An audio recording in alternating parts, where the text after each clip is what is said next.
Hey guys, it's Brooke here. Today I'm going to do something a little bit different than what I usually do. Usually I'm in my car vlogging and I'm not doing much, I'm just rambling on and on and on. But today I'm going to do something a little bit different. I'm going to do a Disney video. So if you don't know, at the end of July we are leaving. Me and my sisters and a couple of friends and our dad are going to be going to Disney World for all of our first time. And it's been my job to plan the entire trip. Like, I've booked the tickets, I've ordered the magic bands, I found a house for us to stay in because there's too many of us to stay in a Disney resort. So today I'm actually going to be talking about the process of all of this. So really, it's not really like, I'm not going to be like telling you guys what you should do at Disney or how you should do this. I'm just going to be talking about how I've been doing all this basically by myself. Just like a side note thing, if you're used to watching my videos, you know this is not typically a setting that I'm in. I'm actually house sitting right now, so this is like where I'm house sitting at. Anyway, so I'm going to be walking you through like the process of how I've been planning this whole trip. So with me I have my bag that I keep all of our Disney stuff in, and also seconds as my laptop case. So actually, let me go pull something up. Oh no, okay. So this is the notebook that I've been using for the trip. I've also been using it for my dance classes that I've been teaching.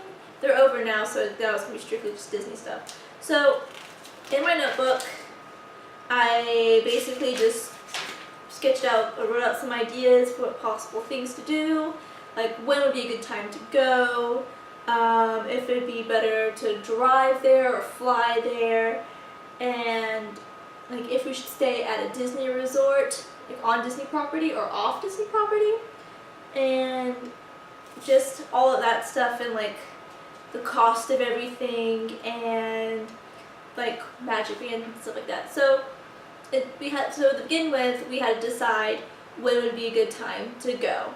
So, excuse me.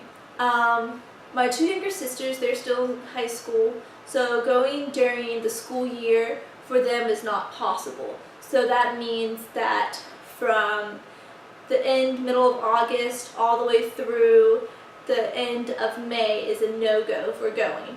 So we were starting to plan this trip in March. Yes, so I've been in the planning process for a little while. From the time we decided to go, which was in March, I knew that that month, April and May were not good times to go. June is really busy for me and my sisters because we help out with VBS and we're doing like the glow run thing, so that wasn't really a good time to go either. And June is actually probably the busiest month to go to Disney World because everybody's out of school, it's like the beginning of summer, everybody's going to Disney. So we didn't want to go then, especially for our first time. We didn't really want to go when there was going to be too many people. Excuse me. So I decided that the best time to go would be the beginning of August, because for some people they've already started school back, but my sisters, they don't start back till like the middle of August. So we're going to go the first week of August, so we decided that. And the next thing after that was to decide if we were going to be staying on Disney property or off Disney property. And like I just said before, with 7 of us going, Disney property gets really expensive with that many people, because the moderate resorts and like the discount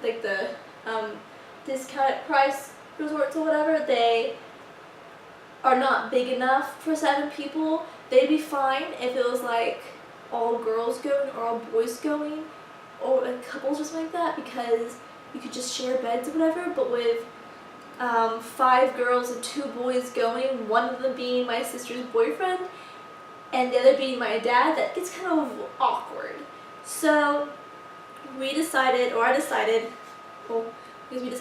on whole, that the best choice would be to stay off property. So I started looking at hotels that are still on Disney property, so we'd still be close to Disney, and those are still really expensive. They didn't have the sleeping arrangements that we needed, and they didn't really, just overall they didn't work because we needed more than one bathroom with 7 people, especially 5 girls, and like just shower schedules are gonna get all messed up if we just had a hotel room. So I started looking at houses, and where my dad works, they have this, they're a part of this vacation group website thing where you get discounts on vacation homes and like packages. So I went on there and I found a 4-bedroom house with, I think it has 2 bedrooms. I think I wrote it down. Let me look. Okay, so I didn't write down like how many bedrooms the house has, but I'm pretty sure it's 4 bedrooms. And whenever I picked the 4-bedroom house, it was whenever we still had 6 people going. That was 5 girls and 1 boy. So it was gonna be like 4 people sharing 2 rooms. So it'd be 2 and 2, and then me and my dad by ourselves, like in 2 separate rooms. But then my dad decided he wanted to invite my sister's boyfriend, so we're gonna have to like play it by ear at that point to figure out where everybody's gonna sleep. But that's not too bad. So, I'm trying to find my thing. Okay, so then after we decided the house, after that would be the tickets, like what parks we're going to be doing what days, because we're not doing the park hopper. I said Harper. Excuse me, sorry. We're not doing the park hopper option because it's our first time going, and we're basically going to be spending like the whole day or most of the day in each park. So since there's 4 Disney parks, we're going to be doing 1 park each day, but we're staying a total of 5 days. Our trip in total is going to be 6. So we have, it's 7 days actually, I believe, because we're going to be leaving on July 31st, and that's going to be a travel day. That's where we're going to get up early that morning. We're going to drive down from where we're at. It's like a 7.5-hour drive, give and take, pit stops and things like that. So we're going to leave early, try to get there close to the afternoon, and get into our house, and then just relax the rest of the day and like recuperate from traveling all day. So then the second day will be when we start going to the park. So August 1st, that's when we're going to be doing Magic Kingdom. So after deciding how many days we were going, then we could purchase the tickets. And what's really cool about Disney is that you don't have to buy a ticket for a specific day. You can just buy the 4 days worth of tickets for each person and just decide to go to whichever park, whichever day you want to.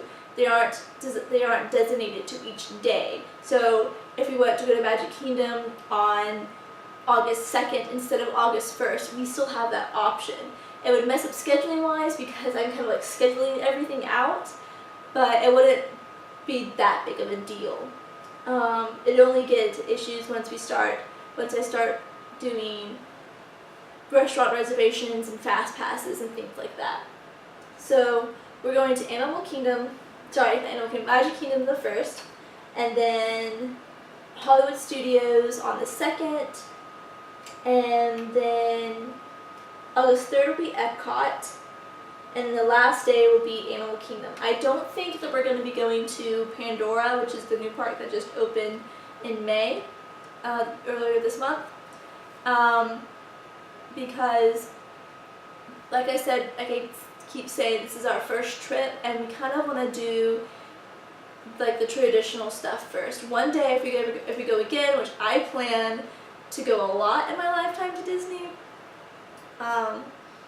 because Disney's just my passion. I love Disney. If you can't tell by my laptop that it's covered in Disney stickers, then I'm going to have to say that I'm obsessed with Disney. Anyway, so we're not going to go into Pandora. Most likely, if we're in Disney, if we're in Animal Kingdom and we're like, maybe we can go, but I'm not sure if you have to buy like a separate ticket to go to that park and become like a different park altogether, which I'm sure it does, and if that is the case, we're definitely not going to be doing it. That'll have to be for another time.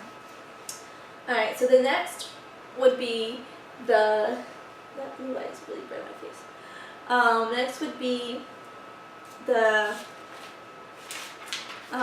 magic bands. So I got the tickets, and I'm going to show you our tickets. Not that it's super important, but just for those of you who've never been, just so you can kind of see what they look like. So they all are different, but basically they look like this. They're just this card. They have like a different Disney picture on it, and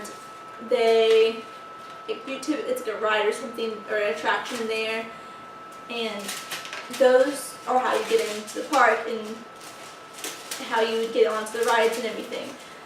Those are really cool, and you can get a lanyard and everything to keep them in, but just knowing my family and how we're all really bad at misplacing things, it's a really good idea to get the bracelets, get the magic bands, because for one, they're on your wrist. It's really hard to lose unless you take them off. They're waterproof, so you don't have to take them off. Get the water rides are completely fine. If you do the water park, it's fine for that too.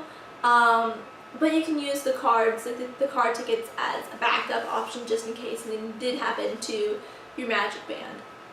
And what's really cool with Disney is that you can control everything with your magic bands and your cards from the Disney World Go, or Disneyland Go website. So it's really cool.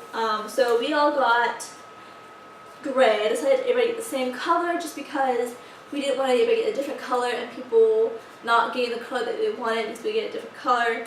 So we all got the gray magic bands, and these are actually the new magic bands. We didn't get the character ones, we just got the basic color ones, and since we did that, we actually got the newest one. It's the magic band, I think it's called 2.0 or something like that, or 2.01 or something. But what's really cool about these is that on the back of them, they have these little screws, which you can't really see, but there they are. They have these little screws on the back of the little Mickey thing, because you can take those off and you can put the little middle part in like the different key changers. They call them the magic keepers, so that you have like a keychain or a lanyard thing, or like a little different kind of bracelet that you can put them on. You can switch out your magic band colors and get different colors if you wanted to. You can switch out with the character one. It's really cool, and I think overall it might be cheaper once they get them all out to just kind of switch the band out and not having to keep buy a separate band to register to your thing, to register to your account and to your person. Everything is registered to this little middle part right here, which is really cool, and I thought it was a really good idea of Disney. It didn't seem like a marketing scam or anything like that. It actually seemed like a genuine thing that would actually work. So another tip I haven't given a tip yet, that I would definitely say for your first time planning a trip would be find someone that you know who has gone to Disney before to kind of give you advice on what to do. My aunt has a friend who has been to Disney a few times, and I'm pretty close to her as well. She goes to my church, and she actually took me to Disney Springs last year to go to a Disney audition, and I love her. She's a great person, and she actually gave me some tips on which fast passes would be good to get. I forgot to write them down, so I kind of remember which one she told me. Basically, it was the really well-known rides such as Pirates of the Caribbean, Peter Pan's Flight, things like that. They're really good ones. The ones that people are going to flock to a lot. And she told me, which is really great advice, to book your fast passes as soon as you possibly can. So you definitely know that you have those fast passes and you're not hoping, like, waiting around to see if like you're not gonna have enough for your party. So we have 7 people going. So it's really important for a big group of people to book your fast passes early for the rides you really want to go on. So you know that you have them, you know you have enough of them, and you're all set for that. Also, if you're planning on doing dinner or lunch or breakfast reservations, because you can do all of them. All of the Disney parks, they have the restaurants have breakfast as well. So you need to book those as early as you can too, which again is the same thing with fast passes. It's a month in advance.